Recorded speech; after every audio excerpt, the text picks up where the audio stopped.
I came to Cal Poly Pomona, it was important that I hear from our entire campus community, learn about the campus, and see what makes this university stand out. It was readily apparent that the people of our community and their passion and commitment to students is our greatest strength. During my listening tour, I visited 112 academic and administrative units and met with more than 1,500 faculty and staff. In addition, I had sessions with students, alumni, and community members.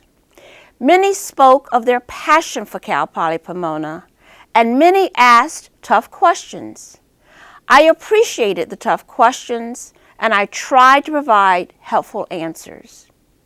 I would like to thank everyone who took the time to participate in the listening tour and who spoke openly and candidly about the challenges we face, as well as the opportunities and possibilities ahead.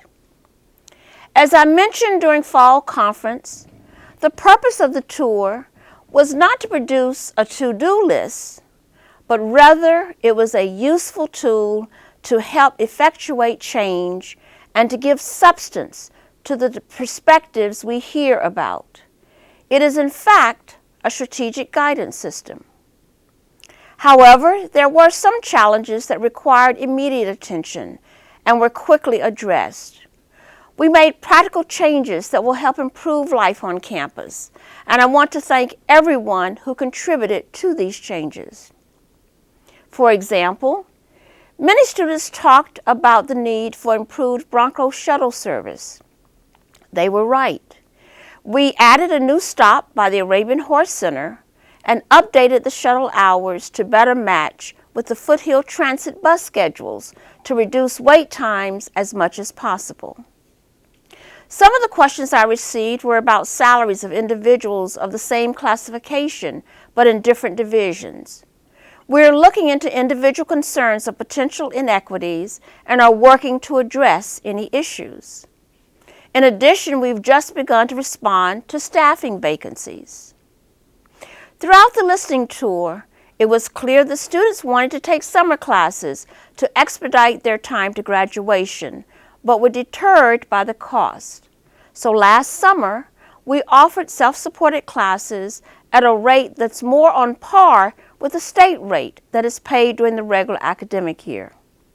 Attendance grew 29%, and the number of sections grew 19%.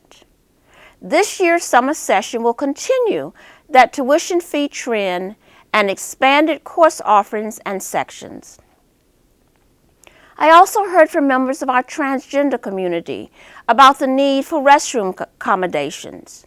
We now have gender-inclusive restrooms in the University Plaza available to the entire campus community. In addition, we are updating the signage on all single-stall restrooms on campus to identify them as gender-inclusive facilities. Many faculty and staff brought up the cumbersome travel policies and procedures, which often prolong reimbursements.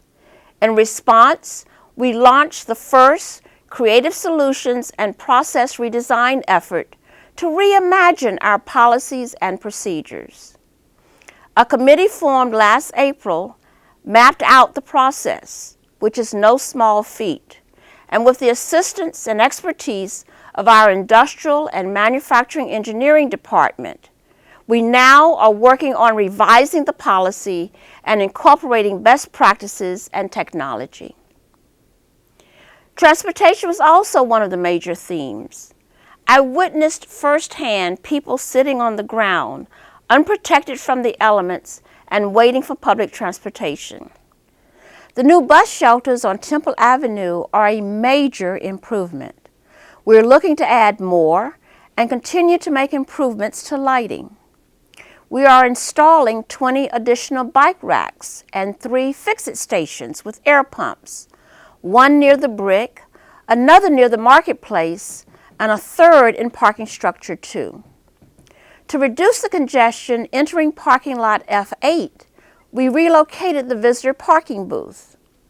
There are also 3 promising apps being developed by students in the computer science department.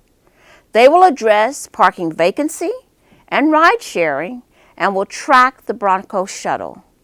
We will continue to evaluate ways to improve our parking.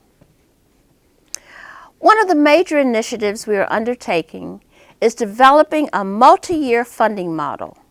I have asked Provost Alva and Vice President and Chief Financial Officer Danielle Manning to work together to structure a multi-year budget model that will allow us to project available funding for tenure-track faculty hires in any given year in a timely and data-informed fashion. Provost Alva will engage the academic deans, department chairs, academic senate, and the faculty in these conversations. Moreover, a portion of lottery funds have been redirected by the provost to begin to address some of the instructional equipment needs voiced by the faculty. As an organization that promotes lifelong learning, it is critical that we continually invest in the professional development of our faculty and staff. Through the Office of Training and Professional Development, we are offering numerous in-person classes on effective communication, embracing diversity, public speaking, business etiquette, Microsoft Office, and more. I know that each of us is committed to higher education and the success of our students. But there's a tendency to work on our own or in silos. Instead, we need to come together and maximize our wealth of talent on campus. We must learn from one another and build upon our successes. We are assembling and implementing a number of strategies to meet the goals of the system-wide 2025 graduation initiative and our own campus-based initiative referred to as One Team, One Goal, Student Success, which will focus in part on addressing institutional impediments. I'll have more to say on this important topic in a future message to the university community. There are many other themes that also deserve in-depth examination and planning. And there is so much more to do and address to make us truly the epicenter for creativity, innovation, and development. Finally, during fall conference, I shared that this will be an exciting year of campus engagement and new direction setting. Guided by the outcomes of the strategic planning, academic planning, and campus master planning initiatives, we have the opportunity to chart our own course and to continually elevate our campus. I want to thank you for your input throughout the listening tour and your continued participation, enthusiasm, and engagement. Know that the listening will continue.